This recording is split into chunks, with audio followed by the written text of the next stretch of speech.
Le combat vient de s'achever il y a quelques minutes seulement, c'est fait. Canelo vient de s'imposer sur KO technique dès la 8e reprise face à Billy Joe Saunders. Le Mexicain inflige donc la première défaite de la carrière professionnelle au Britannique.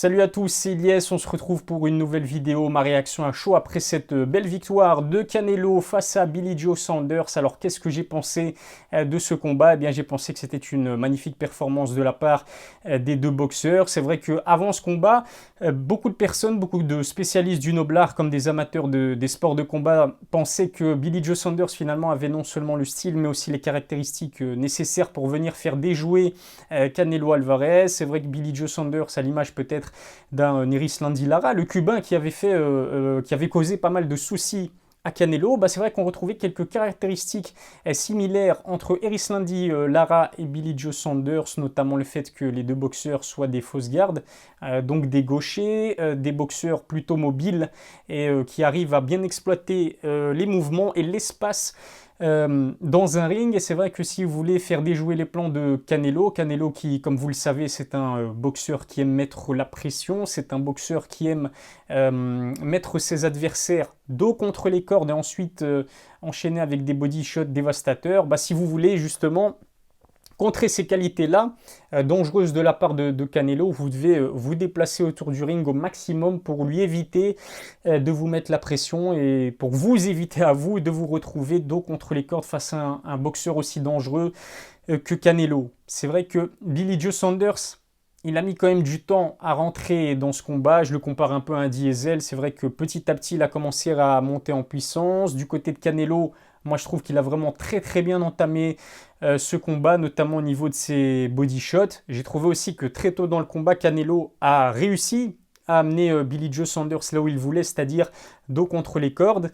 J'ai trouvé que ses crochets et ses frappes, ses body shots, ses frappes au corps étaient vraiment efficaces aussi dans les premiers rounds de ce combat. J'ai trouvé que Canelo était agressif, mais c'était pas une agressivité stupide, on va dire. Canelo maintenant, malgré ses à peine 30 ans, puisque ça reste quand même un boxeur jeune, c'est un boxeur qui a énormément d'expérience, plus de 60 combats professionnels à son actif, sans compter même ses combats amateurs. C'est un boxeur très expérimenté pour ses 30 ans. Il sait comment se canaliser et à quel moment il faut accélérer pour vraiment faire mal à son adversaire. Donc oui, j'ai trouvé vraiment que la puissance, la rapidité, les réflexes, les head movements exceptionnels de Canelo étaient là très tôt dans la partie. Mais je dois vous dire que je pense que j'ai donné le 5e et le 6e round à Billy Joe Saunders.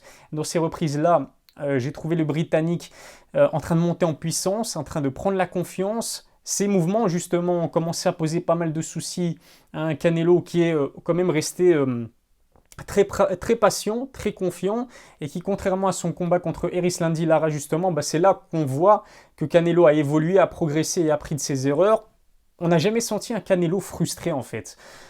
Même quand il a eu pas mal de soucis face à la mobilité de Billy Joe Saunders, Canelo a gardé la tête froide et très clairement, on a senti que au fur et à mesure du combat, il allait l'avoir à l'usure. D'ailleurs, c'est l'une des rares fois, peut-être l'une des premières fois, dites-moi si je me trompe, mais que Eddie Reynoso, le coach de Canelo et Canelo lui-même se sont essayés en fait au jeu des pronostics. Canelo et Eddie Reynoso qui étaient assez confiants dans leur capacité de stopper le Britannique entre la 8e et la 9e reprise, promesse tenue, pari réussi. Canelo en fait réussit à s'imposer au moment où Billy Joe Saunders commençait à monter en puissance. Donc à partir du 8e round, Billy Joe Saunders s'est montré vraiment de plus en plus actif. Donc l'activité, elle était clairement à mettre du côté de Billy Joe Saunders. Canelo, lui, il a commencé à choisir ses coups et c'est très clairement le chaos qu'il a voulu trouver, qu'il a voulu aller chercher, qui est à se montrer certes moins actif, mais au niveau des power shots, les coups les plus forts étaient très clairement donnés par le Mexicain. Les contres de Canelo étaient vraiment exceptionnels. C'est vrai que Teddy Atlas en parlait. Billy Joe Saunders, c'est un bon boxeur, mais ce n'est pas un boxeur dont il y a une qualité qui ressort très clairement du lot. C'est un boxeur qui a des bons réflexes, mais pas des excellents réflexes. C'est un boxeur qui est relativement rapide, même si moi, je l'ai trouvé plutôt lent sur ce combat. C'est un boxeur qui a un bon jab, qui se montre plutôt efficace, mais qui n'a jamais été vraiment, qui ne s'est jamais vraiment distingué par une qualité en particulier, et encore moins la puissance. Et tout le contraire finalement de Canelo, qui a montré que la rapidité, les réflexes et la puissance étaient clairement de son côté, que ça allait pencher. Et puis on l'a vu, justement, toutes ces qualités-là, elles se sont retrouvées dans sa façon de remporter le combat. Billy Joe Saunders, il me semble il s'est jeté à l'offensive face à Canelo. Canelo a non seulement esquivé le coup, ensuite a répondu directement avec un contre, un uppercut, qui a non seulement endommagé l'œil et la vision de Billy Joe Saunders, mais qui l'a tout simplement fracturé en fait l'orbite de son œil. L'orbite de l'œil de Billy Joe Saunders s'est fracturée. Alors, cette défaite-là, justement, elle est historique. Pourquoi? Parce qu'elle permet à Canelo de remporter encore plus de titres et être proche de réunifier finalement tous les titres dans la catégorie des super moyens. S'il y arrive, ce sera le premier boxeur dans l'histoire du noblard à y arriver. C'est vraiment impressionnant, le tout à seulement 30 ans. Pourquoi c'est aussi historique? Parce que c'est la première défaite de la carrière professionnelle de Billy Joe Saunders. Alors Billy Joe Saunders, avant ce combat, il a compris comment il fallait s'y prendre, non seulement pour promouvoir justement ce combat, mais aussi pour essayer de déstabiliser Canelo Alvarez. On l'a vu très provocateur, à l'image finalement de tous les boxeurs britanniques, dans le trash talk, dans les provocations. Il n'a pas hésité aussi à lâcher des coups en dessous de la ceinture pour finalement faire perdre les moyens à Canelo. Canelo n'a jamais mordu à l'hameçon, il s'est toujours montré très calme, la tête froide, il a gardé la tête sur les épaules et ça lui a permis de ne pas rentrer dans les provocations justement de Billy Joe Saunders. Je ne sais pas si vous avez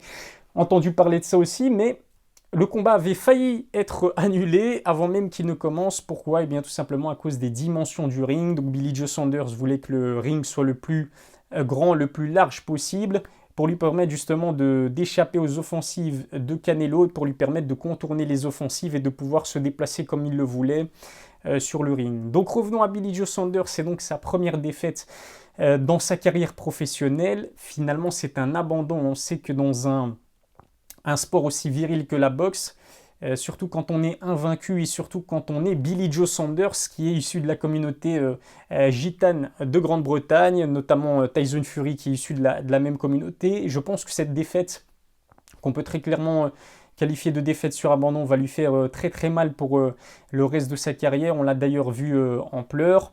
Dites-moi ce que vous en pensez. Moi, je trouve que l'arrêt médical, qui n'en est pas un, puisque c'est le coin en fait de Billy Joe Saunders qui a décidé de mettre un terme à ce combat, finalement, c'est totalement logique. Parce que quand vous avez l'orbite de l'œil fracturée, certainement la vision qui est endommagée, j'ai du mal à voir comment Billy Joe Saunders aurait pu réaliser une meilleure performance que cela. Cette victoire de Canelo face à Billy Joe Saunders, eh bien, ça lui permet d'être invaincu face à des boxeurs britanniques. C'est simple, Canelo a infligé 7 défaites aux 7 boxeurs britanniques qu'il a affronté depuis. C'est tout simplement la bête noire des Britanniques. Alors ce combat aussi, il a battu un record qu'on peut qualifier très clairement d'historique, c'est-à-dire que ce combat s'est fait devant 70 000 spectateurs, je pense même plus que 70 000, on parlait de 73 000 spectateurs qui étaient présents à Dallas pour assister à ce combat. C'est tout simplement historique, ça bat les records d'affluence dans un stade couvert aux États-Unis pour un combat de boxe, et il me semble que c'est l'une des plus grandes affluences de l'histoire de la boxe. C'est tout simplement impressionnant. Canelo Alvarez est-il pour vous le numéro 1 pound for pound? Je pense que très clairement on peut dire qu'il l'est. Encore une fois, il est assez jeune, 30 ans. Il est très proche de réunifier tous les titres chez les super moyens. Il a été champion dans d'autres catégories. C'est vrai qu'il n'est pas invaincu, mais sa seule défaite, elle est intervenue face à Floyd Mayweather, qui est certainement le meilleur boxeur de l'histoire, ou en tout cas l'un des meilleurs boxeurs de l'histoire du noblard. Et puis ce qu'il faut dire aussi, c'est que ça fait du bien d'avoir un combat de boxe entre deux vrais boxeurs. C'est vrai que la mode aujourd'hui, c'est clairement les combats d'exhibition, les combats entre youtubeurs ou les combats entre youtubeurs et combattants de MMA.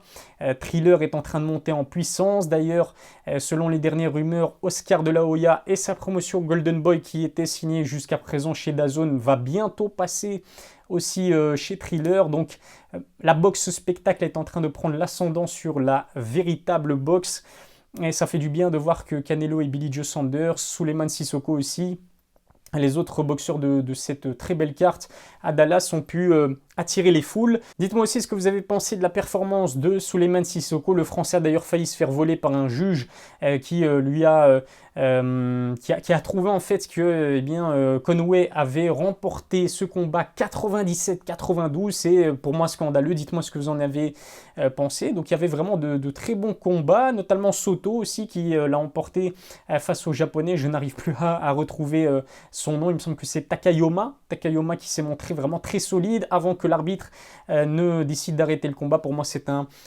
stop totalement illogique parce que le Japonais était encore dans le combat, même s'il encaissait plusieurs coups. En tout cas, c'était une très belle soirée boxe. Je ne me suis absolument pas ennuyé. Merci en tout cas de m'avoir suivi. N'oubliez pas de vous abonner à ma chaîne YouTube, lâcher un pouce bleu si cette réaction à chaud vous a plu. On se donne rendez-vous en tout cas très vite pour une nouvelle vidéo. D'ici là, prenez soin de vous.